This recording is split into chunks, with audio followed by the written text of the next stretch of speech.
A few years ago in Pune, my friend Francois Gautier opened a museum devoted precisely to the suffering that was inflicted on Hindus for more than 1,000 years. And so initially they had to take a decision about the name. And many people said, yeah, we have to call it the Hindu Holocaust Museum. So, I mean, I hurried a message there to impress upon them that they really should desist from this temptation. You know, in the West, to deny the Holocaust is social suicide. The Muslim world has a different issue. But in the West, you really can't get away with it. By contrast, in India, it's the done thing to deny what happened. And so there's no martyrdom involved, on the contrary. It's a good career move. The Indian concept of dharma yuddha, war of righteousness or just war, does not mean jihad, does not mean a war against the unbelievers.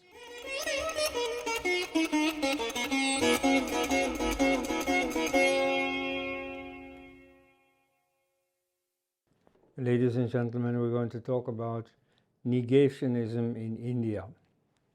So now about India, finally. So it's important to know this story about where the word negationism comes from.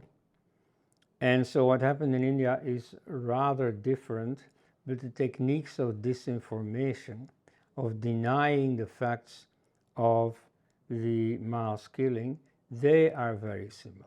So the Muslim invasion of India starts in 636, 4 years after the death of the Prophet, a naval invasion that is repelled. Then a number of invasions over land take place, each of them is repelled until finally Mohammed bin Qasim succeeds in 712 to conquer Sindh. Then later you get more conquests by Mahmud Ghaznavi, Muhammad Ghori, Malik Kafur, Sikandar Butschi Khan, Timur, Babar, Aurangzeb, Tipu Sultan, and so on. Not all of them foreigners, like Tipu Sultan was born very close to the present Chanakya University outside Bengaluru, where I've worked for a while. So Malik Kafur too was a native of India. So it's not that they're foreign invaders what counts, it is that they were fired up by a specific ideology. And so this mass killing goes on until the Partition massacres in 1947, killing perhaps 2 million. And then the mass killing in East Pakistan in 1971, which then leads to the Indian Army's intervention and ultimately the independence of Bangladesh, which says, or the government of Bangladesh says that about 3 million people were killed, mostly Hindus. And indeed the Muslims that were killed were also killed for anti-Hindu reasons, namely because to Pakistanis they didn't seem Muslim enough. They had not Arabicized their language, they did not use the Arabic script. The women still wore saris instead of burqas and so on.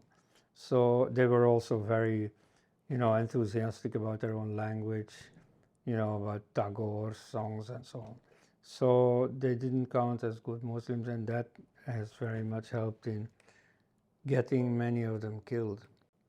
So then you have slightly milder forms like the expulsion of the Pandit population, the Hindu population from Kashmir in 1990, where, this is often called a genocide. In fact, it was something else, namely, it was a policy of killing one in order to expel 100, and that's about the exact percentage.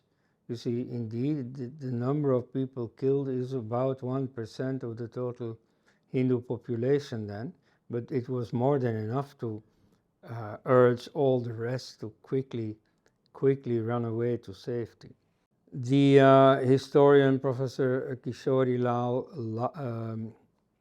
Sharan Lal is often quoted as estimating about 80 to 100 million people missing from Indian demographic statistics between the year 1000, when Mahmud Ghaznavi started invading, and 1525, the end of the Delhi Sultanate.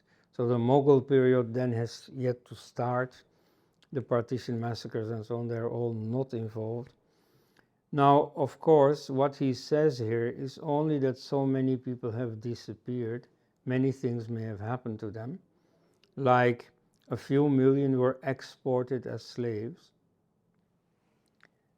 Then a number may have died, again as collateral damage, again because of the uprooting of the agricultural system, also by the punitive taxes that were levied at that time, and then a number may indeed have been killed. So now that doesn't mean that I assent to the figure of 80 million. I don't know. You see, these things should be thoroughly investigated. He published that figure in 1979. Since then, nobody has investigated this. And, it's not very popular to investigate that kind of thing. Not under Congress, but not under the BJP either. So that kind of research is not being organized. Anyway, was it genocide? You see, Hindus speak a lot about genocide, but I think that this word is thrown around too easily. Genocide means intentionally targeting a community for destruction. Either, according to the United Nations definition, either through killing them or through preventing their procreation. So this should be differentiated from ethnic cleansing, like the Kashmiri so-called genocide, where enough people were killed in order to get the rest to flee. So they are certainly victims, but not exactly of genocide. You see, Islam does not target the physical extermination of unbelievers, of any non-Muslim community. You see, as the Quran explicitly says, enmity and hatred will reign between us, that is to say, between you kafirs, you pagans, and us Muslims, until you believe in Allah alone.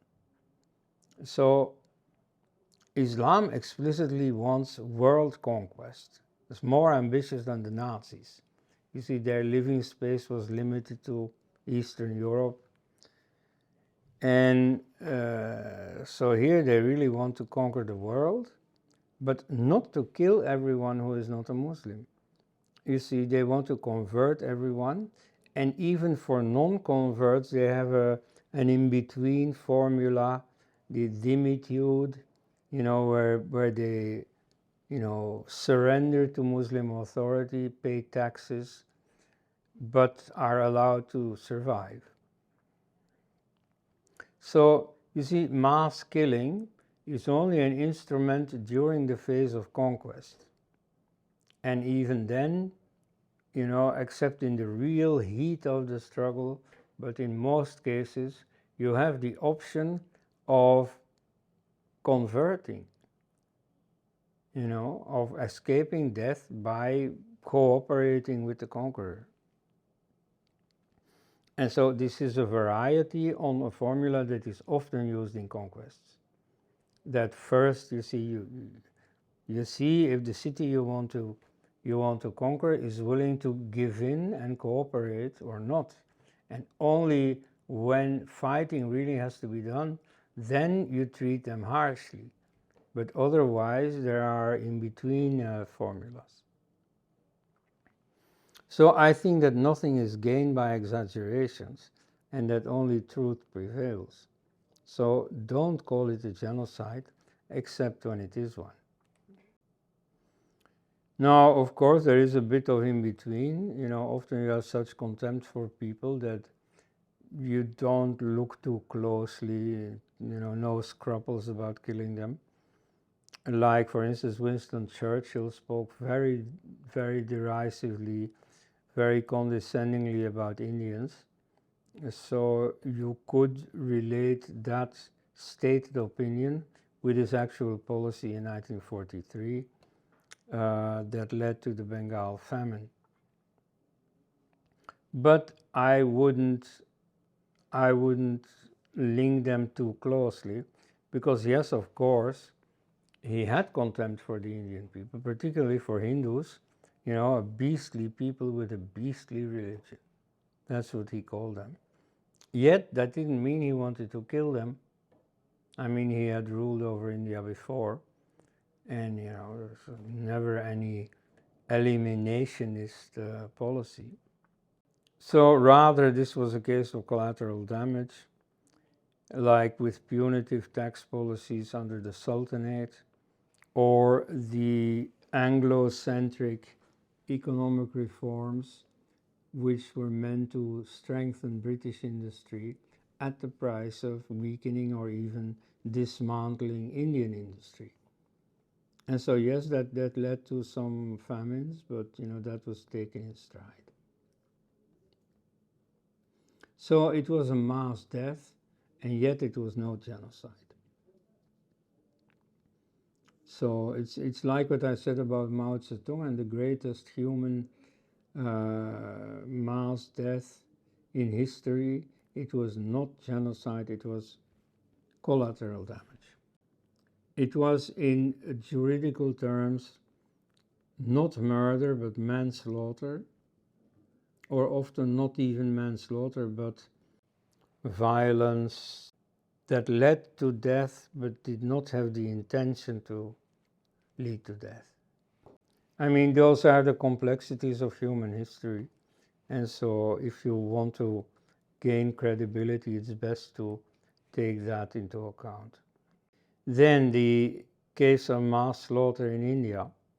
So yes, you see, it was not all intentional, nevertheless, it was massive. And so it was certainly larger than the Holocaust. You see, even in the 20th century, you already come close. About 2 million during the partition, more than 2 million in East Bengal in 1971. You're almost there. And then you have all these riots and terror attacks and so on. If you add it all, it'll be about the same number as in the Jewish Holocaust. And that's only for the 20th century. So all in all, it's certainly more. But it was much less intense. Mostly there was an escape possible. Either conversion or even only the dhimmi status.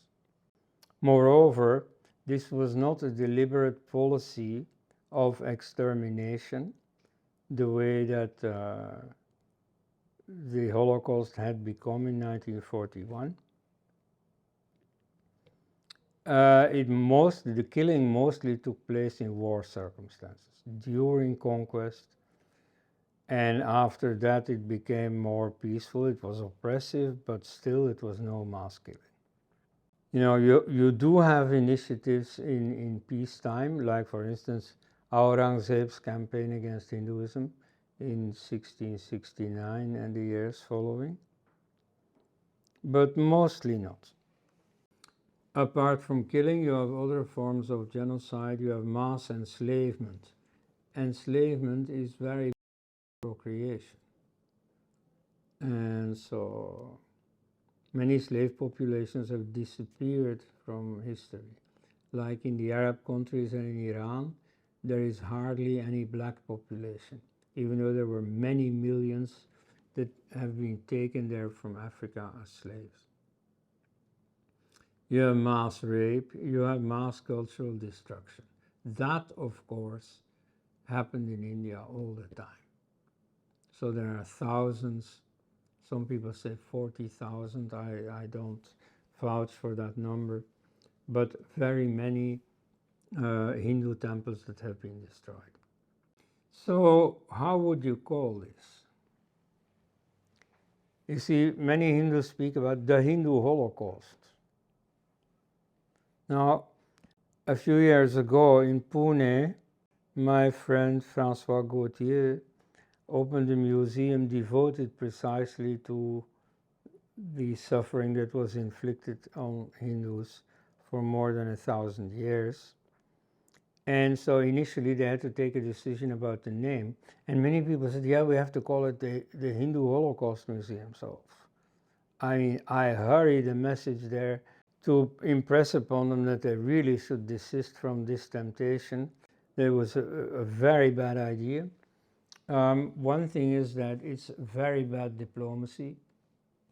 It's like stealing this term from the Jews that more or less have identified with it. Now, you have very few friends in the world. And so Israel is a friend of India. And so to upset them like that, you see, that is simply bad diplomacy. But there is an even more fundamental reason. It doesn't draw attention to the specificity of the Hindu experience. You see, if you want attention for your own story, then it is important to promote a specific term that describes your experience and not that of someone else. So I wouldn't even call it genocide, also because I have a criticism of whether it was a genocide. But even if it was, it's important here to promote a specific term of your experience. So I've heard a few Hindi or Sanskrit terms like Jana Sangharana. Jana means people, Sangharana is destruction. Hindu Jana Sangharana. Or Hindu Vansha Vichedana. There is a Hindu society called the Hindu Jana Jagarati Samiti, a Hindu Committee for Awakening, that uses the term Hindu Vansha Vichedana. Vansha is lineage, Vichedana is elimination. So the elimination of the Hindu lineage, that comes close to it. I mean, in Hindi or Sanskrit, I simply use the term Hatya, like Go Hatya, the slaughter of cows, Brahmin Hatya, killing of Brahmins, the Shakya Hatya, the slaughter of the Buddha's own tribe, the Shakyas. This is a historical episode. So that's a neutral term that doesn't say anything about why it happened, how it happened. It simply describes, a slaughter. But so that's for Hindus themselves to decide. I just suggest, there are a few terms that you could use, pick one and then start using it. Now, negationism in India. At long last, here we are. So what happened in India is not the same crime as the Holocaust. Important to keep that in mind. But there are similar disinformation techniques at work to deny it. There is also another big difference, is the social situation of those who deny it. In the West, to deny the Holocaust is social suicide. The Muslim world has a different issue, but in the West you really can't get away with it. By contrast, in India, it's the done thing to deny what happened. And so there's no martyrdom involved, on the contrary, it's a good career move. It's the official policy since independence. First Education Minister Maulana Azad, first Prime Minister Jawaharlal Nehru were adamant about whitewashing this history, about shielding the Muslim community from historical criticism. And it happened in a far more organized manner with rewritten history textbooks, with a strong party line being followed in movies, in cultural production, since about 1970. The two main names there are P.N. Haksar, the political secretary of Prime Minister Indira Gandhi, and Nurul Hassan, the education minister. This had to do with Indira Gandhi's own troubles within the Congress party. So she needed allies. She found allies in the communists, who, I say for the Westerners among the audience, communism is a very important, very powerful movement in India. Now it's been wiped more or less from the parliament, but it's still powerful in a few states. And so then she relied on communist support to win her intra-party power struggle. And so the deal with the communists was that she and the Congress party could have all the public positions and the TV appearances and all that, but the actual cultural power would reside with the communists. And because they really think of power, they don't mean just office, they mean power. So they are perfectly ready to be in the background, not to show their faces, not to have name recognition or so, but to actually influence the policies that are being implemented. So they practice this negationism, and of course it's a real question why communists would do that, to whitewash a religion, even though Karl Marx was very skeptical of religion. But that's what happened. Many common people, without any evil intent, simply followed the policy of the government, having trust in their government, in those who have been given authority. So very many people, good people, nice people, nevertheless followed this policy. And so here I have to repeat what I just said.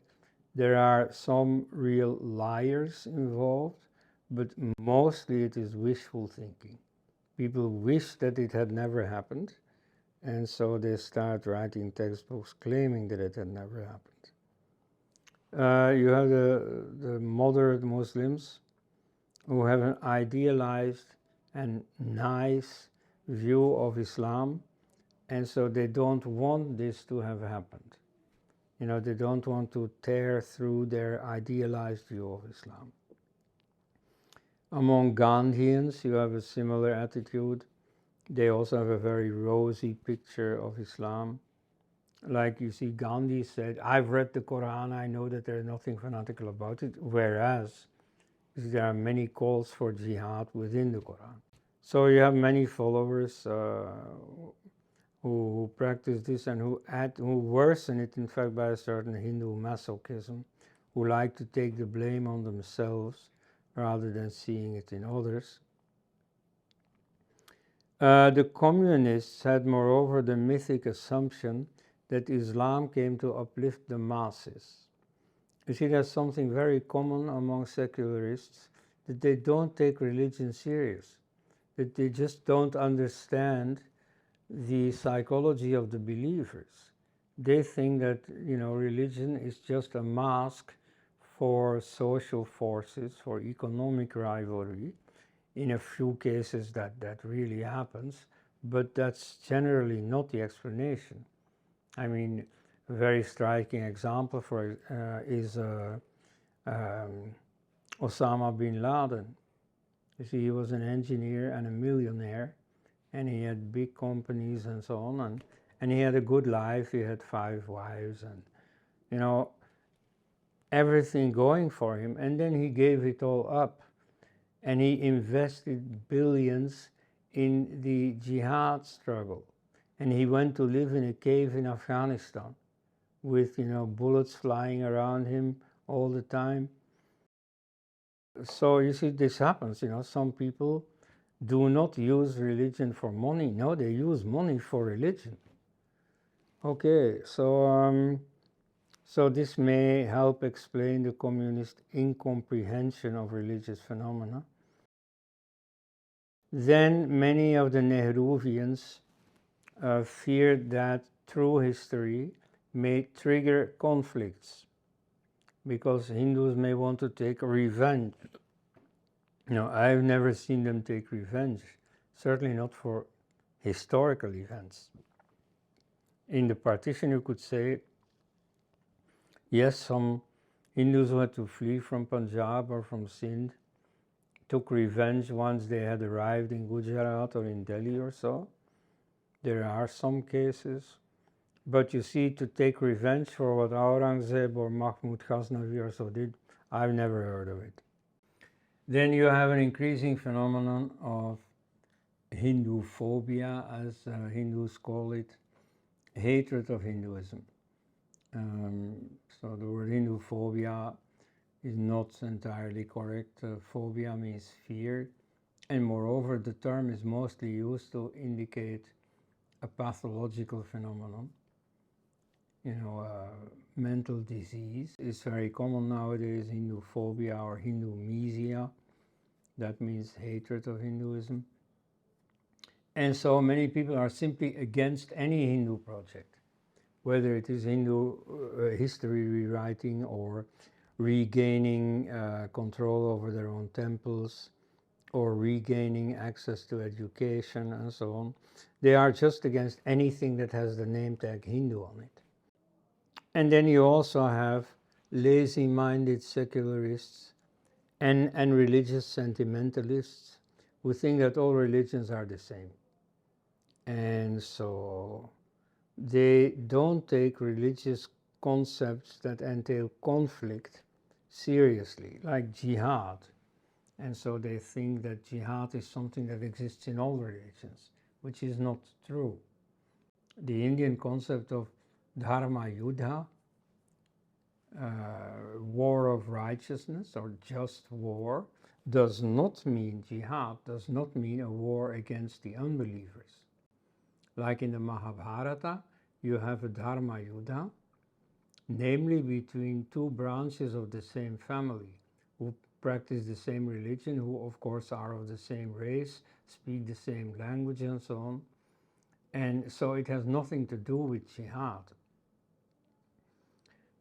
But okay, that's one of the reasons that people also invoke to justify their negationism. More about the techniques used.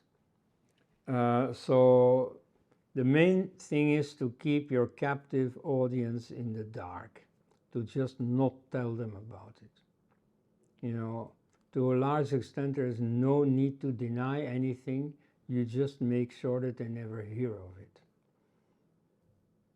And so this is certainly true in a school context where your pupils are a captive audience, or most TV consumers, don't consult information sources on their own. Then if you call the bluff of the negationists, there are a few excuses that they will always come up with.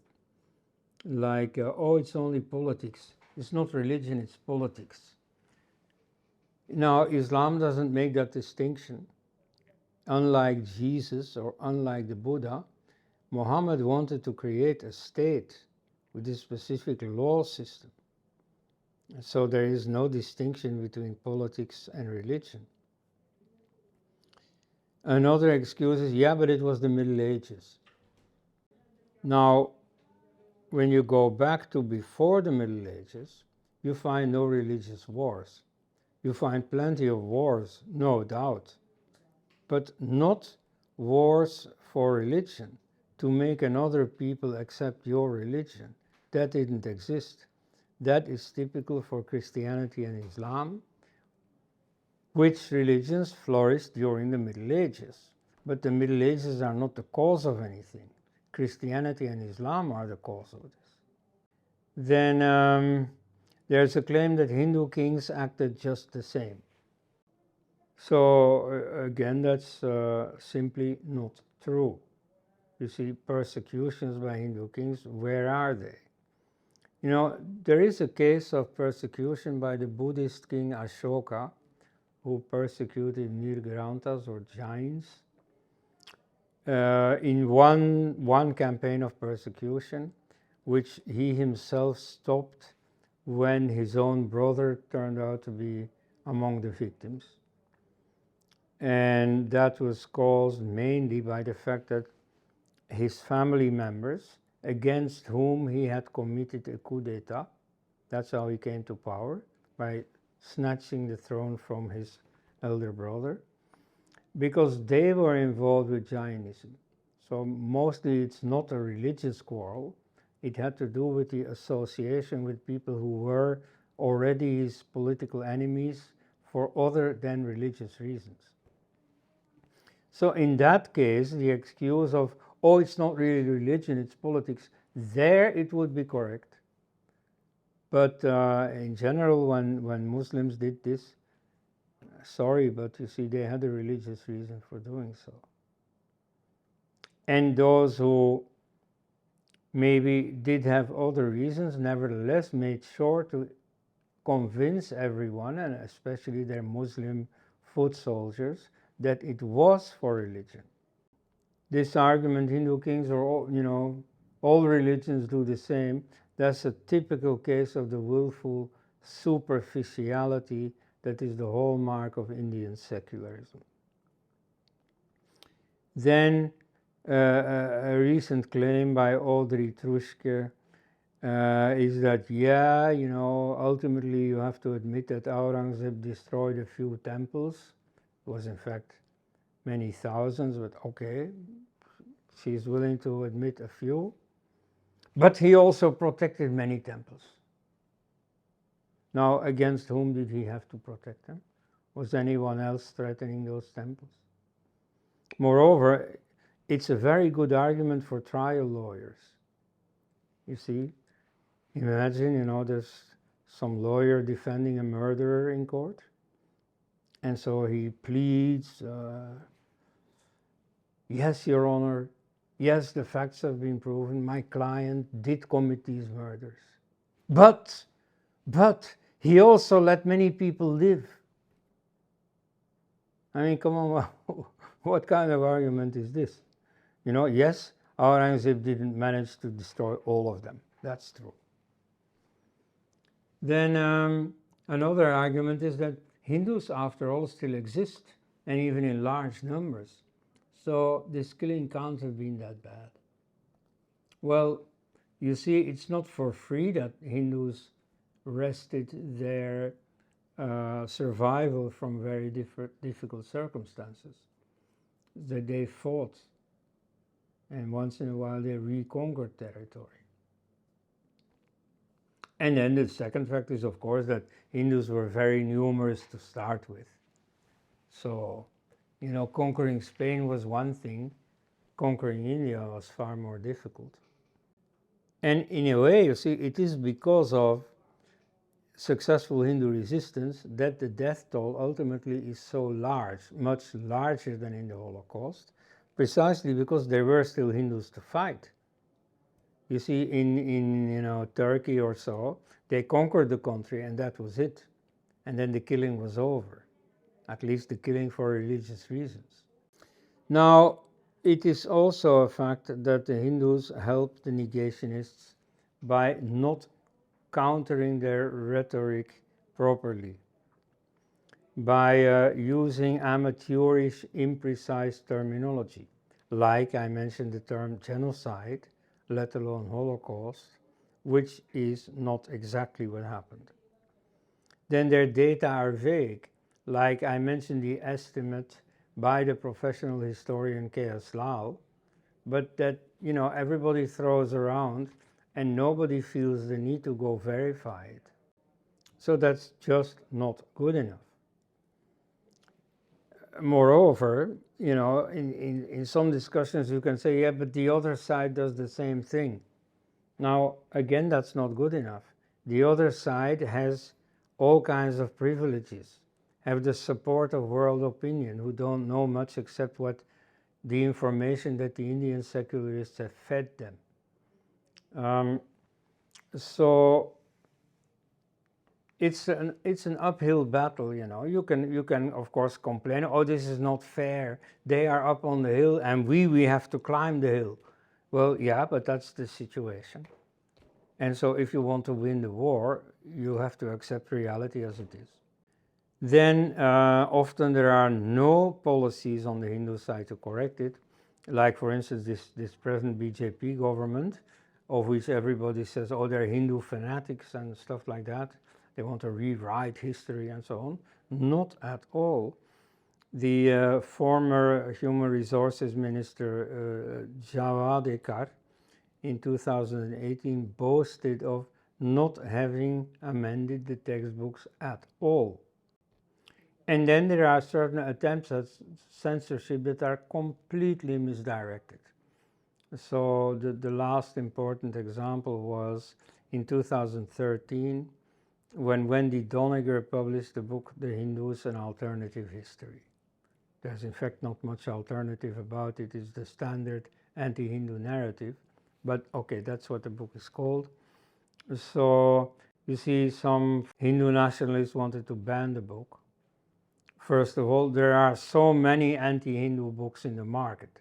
You know, why draw attention to this book and raise, in fact, its sales figures? Secondly, it's completely old-fashioned. You see, now if a book is banned, you know, you get the PDF copy or the Kindle edition or whatever. I mean, it's totally obsolete. The only thing you achieve with it is to give yourself a bad name. To say, oh yeah, Hindus are just as humorless touch-me-nots as the Ayatollahs who banned Salman Rushdie's book. There was one attempt to do something about history, which was the textbook overhaul mandated by Human Resources Minister Murli Manohar Joshi in 2002. He had the history textbooks rewritten, piecemeal, not very thoroughly. There was no vision behind it. Because of course they had never prepared themselves properly. There was no Hindu nationalist scholarship. And so this was all unprepared, it was badly written. Sometimes their bias was showing. You know, I mean, this was one textbook for every school year. So the one that really was up to the mark was by Meenakshi Jain. I attended a conference in Leiden of the European Association of South Asian Studies, devoted to precisely this history question. And so there all the guns were trained on Meenakshi Jain because they realized she's the one that we have to eliminate. The others, you know, will make themselves impossible on their own steam. Anyway, that operation did not succeed. And then when Congress, together supported by the communists, came to power again in 2004, they immediately threw out those new textbooks and brought in the older ones, though rewritten in a more pleasant form. Then you have the case of the California textbook affairs. This does not have to do so much with the Muslim-Hindu conflict. It had to do with the Aryan invasion theory. This is about ancient history. Anyway, it is a nice illustration of how Hindus just misfire. So here they, by making some untrue statements, like that no one believes in the Aryan invasion theory anymore, which is very premature to say, this provoked a hostile intervention by a number of scholars, which ultimately caused the total Hindu defeat. Even some amendments to the textbooks that were perfectly reasonable didn't come through because of the association with some false claims. And so it was a total Hindu defeat that commission twice, you know, put them in the wrong. Then they went to court, they lost. They went to appeals court, they lost again. It was the most complete defeat. And so this was not necessary if they had better prepared what they were going to do. Now I must say that a more recent rerun of this evaluation process was better prepared and had better results. So what to do? Well, the first thing to do is to make sure that you have the data. And today, in the age of Google Scholar and so on, this should not be too difficult. But you have to take the trouble of tabulating the data. Now this is more or less being done, like by the online paper Op India or by the Vishwa Hindu Parishad. So systematically, when there are Hindu-Muslim conflicts or Hindu-Christian conflicts, that you see they keep the data. In the movie The Kashmir Files, a crucial moment is when one of the Hindus involved is starting to keep a diary about what is happening to the Hindus in Kashmir. And so that way, you know, he keeps files. That's where the title comes from, the Kashmir Files. So Hindus have been relying way too much on rumors. Then there is no substitute for government action. So at the moment you do have a so-called Hindu ecosystem, you know, the new podcast sphere and so on, where you do have a lot of spread of correct information. Nevertheless, that's still rather amateurish.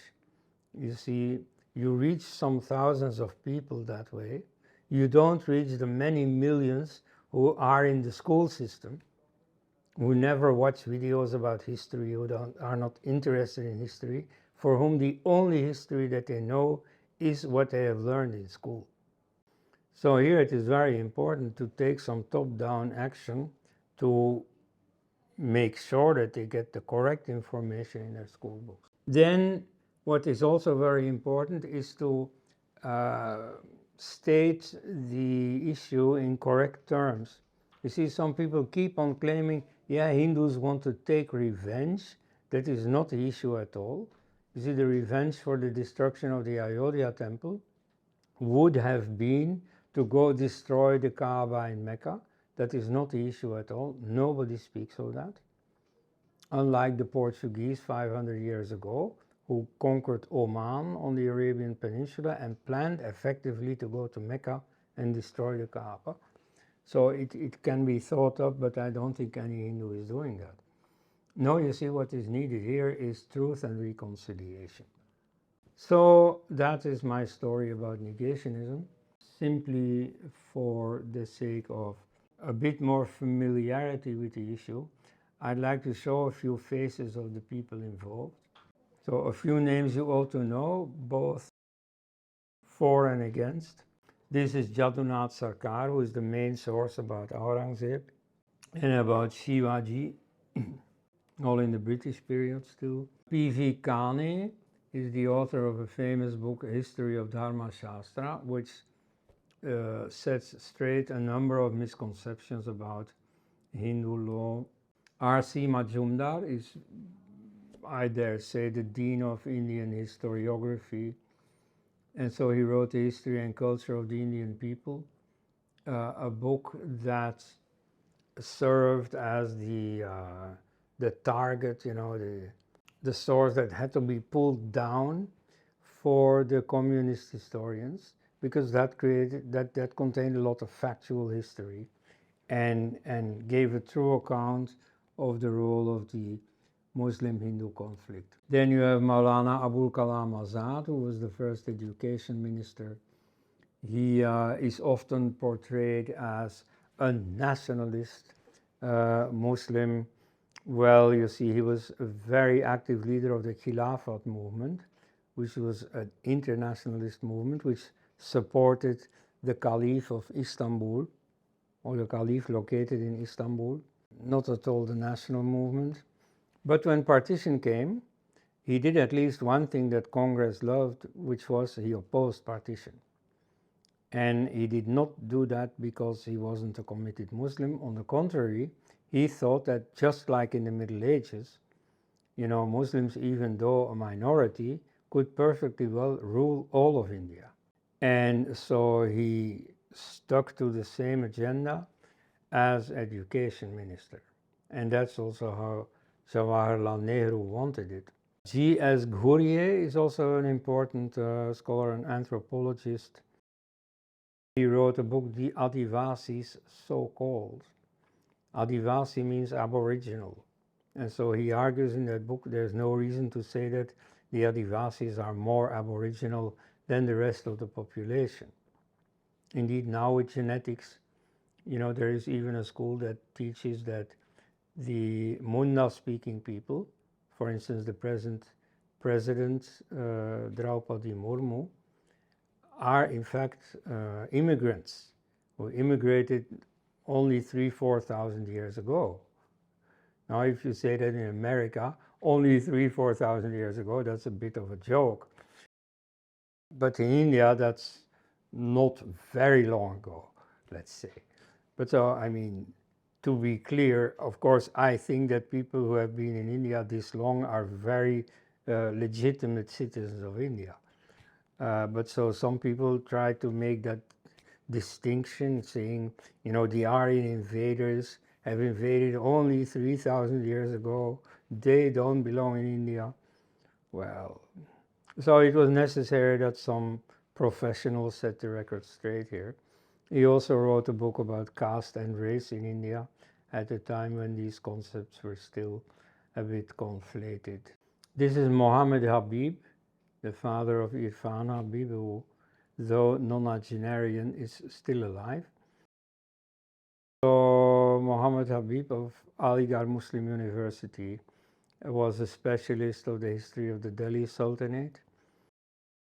He declared himself to be a Marxist, and so the main message that people will remember is that he whitewashed Islamic invasions as being necessitated by inequality in Hindu society and even being welcomed by the masses who were yearning for equality. It's the same message that was sent out by M.N. Roy, who is the founder of the Indian Communist Party.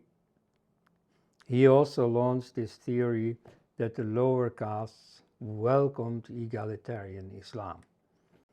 You have the famous archaeologist, indeed the Dean of Indian Archaeology, B.B. Lal, recently deceased at age 101. His excavations were the first material proof that there had been a temple in Ayodhya. Later, the Archaeological Survey of India did it far more thoroughly, but so that evidence was quite important. P.N. Haksar was the political secretary of Indira Gandhi, and he was really the architect of a number of her socialist policies, like the nationalization of the banks or the pact with the Soviet Union, and of the textbook policies with the whitewashing of the Islamic record. Same thing for India's education minister at that time in the 1970s, Nurul Hassan. And this is Romila Thapar, a very well-known historian, specialist of Ashoka, ancient India. He is probably the writer or co-writer at any rate of the booklet, The Political Abuse of History, Rama Janmabhoomi Babri Masjid, which in 1989 was very instrumental in queering the pitch in the Ayodhya controversy, making it not peacefully soluble. So many mainline politicians, like in the Congress party, who had been working towards the temple solution, developed cold feet because it became a hot potato. People tried to avoid it. Ultimately, the BJP, after winning the elections in 1989 and 91, also withdrew from the Ayodhya movement because it had become so controversial. And so that is very largely due to this historian's statement. She is now an emeritus professor, I believe. There was some controversy about her getting this title, but in fact, in spite of her very high age, she's in her 90s, she is still a very active intellectual who keeps on writing books. Then R.S. Sharma, another Marxist historian, perhaps most famous for the concept of Indian feudalism. He led the delegation of anti-temple pro-Babri Masjid debate in 1990-91.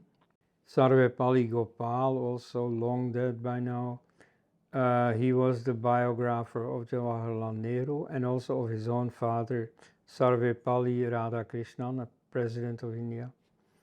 And so the last few people I mentioned are eminent historians.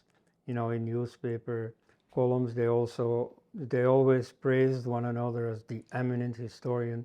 So that has become a bit of a name for that whole group. Another one here is Bipin Chandra, a communist historian, a nice man. I interviewed him, a negationist. Here I haven't found a photograph of Kishori Saran Lal. So he's the one who made an estimate of the demographic losses on the Hindu side during the Islamic conquests. He's quite a famous writer. He initially wrote some non-controversial works like the Mughal Harem. It's a typical parlor book. But so then he went into more controversial topics, all published in Voice of India, which was a rather ideological publishing house. D.N. Jha is a rabid negationist who, for instance, denied that Muslims had destroyed the Buddhist universities, even though there is plenty of direct evidence for that also, and especially from Muslim sources. This is Irfan Habib, another, who like his father, defended Islamic causes, but called himself a Marxist, and indeed has had the objectivity of criticizing Muslim leaders and fundamentalist causes. But he came to the help of the Muslim side in the Ayodhya debate. Then Devahuti, lady professor, she wrote she edited a few collective books that deal with the problem of bias in Indian historiography. So she criticized the negationists, but she also criticized Hindu chauvinist history rewriters. Harsh Narayan, again, someone of whom I have no photograph, long dead. He was a specialist of Arabic and Persian history. He wrote a few very good books about, explaining the Islamic theology on issues like iconoclasm and the levying of special taxes on unbelievers. He also critiqued the notion of the equal truth of all religions. Then you have Sitaram Goel, my mentor in history matters. I learned a lot from him about Hindu culture and about India's history. So he was very much a historian. Some people say, no, he was an amateur. No, he had a degree in history from Delhi University, but he made his living as a publisher. He was a very active anti-communist, led a think tank in that respect. Then he founded Voice of India in 1980, has published his own works, but was originally founded to publish Ram Swaroop's more philosophical works. He started addressing the issues of bad history. The main work that what everyone will remember is his book Hindu Temples, What Happened to Them, which explains the Islamic theology of iconoclasm and which also lists 1862 different cases of temple destruction. Not at all an exhaustive list, by the way. That's really the key to the whole Ayodhya affair. Then Dilip Kumar Chakravarti, an archaeologist teaching in Cambridge, analyzes the whole problem of negationism in Indian ancient history. Then Santesh Shivara Linganaya Bhairappa, better known as S.L. Bhairappa, is most known as a novelist in Kannada, his mother tongue. He is still alive, but also already quite old. And so he was a civil servant at the time when the rewriting in a leftist sense of the history textbooks happened. And so he's a very important witness. He has documented that in writing. And so his position when this order came, this command came, that textbooks had to be nicer to the Muslim community, he remarked that, you see, national unity, national integration can never be promoted by projecting historical lies. You see, history is just history. You can't tinker with it. And so, what would be the fate of truth if a historian takes liberties like a fiction author? But you see, he was promoted away. I mean, having his nomination for life, they couldn't sack him, but they gave him another job and they kept him away from this project of rewriting the textbooks. So he also contributed to the psychology of negationism. So the negationists typically think that they can read the mind of other people, and so they say, oh, you see, you must be, hateful and full of revenge and so on. That's why you don't want our project. And so in their mind, denying the facts is a good thing, or at the very least, that is the lesser evil. Because if you don't deny the facts of history, then people are going to want to take revenge. Now again, this is a completely artificial problem, doesn't exist. Then you have Arun Shauri, who in this connection is best known for his book Eminent Historians. And so there he analyzes this problem of false history, and he makes a few case studies in that book. Meenakshi Jain, whom I already mentioned. So her correction of history at the time of Murli Manohar Joshi was quite commendable. She exposes the eminent historians and especially their embarrassing collapse on the witness stand in the trial in Uttar Pradesh about the Ayodhya evidence. And so she documents that, she gives all kinds of details about it in her two books about Ayodhya. And she documents the Islamic policy of smashing idols and of the Hindu resistance against this in her book Flight of Deities and Rebirth of Temples, where she documents how Hindus always try to save the murtis that were about to be smashed. Then someone I have to mention here, I can't help it, is myself, Koenraad Elst. So I wrote a book long ago, Negationism in India, and that came about without any preset plan. It started as a review of Sitaram Goel's book, Hindu Temples, What Happened to Them. And then, given all kinds of reactions I got, I wrote answers to those reactions and so on. So it became a book in its own right. And the initial article was meant to be published in an Orientalist magazine, and there they didn't want it, precisely for the reason that you can guess. They didn't want criticism of Islam. I pointed there, and I still do, to the need for further research. And it's like it's a far bigger research than can be done by a single person somewhere in an attic. So this history has to be detailed and categorized and systematized and so on. So that's a big job that remains to be done. What can be done, what all the participants in this debate already can do, is to mind their words. So you should not loosely use terms like Holocaust or genocide. That doesn't help anyone. Let's come to the facts as they really have been. Thank you.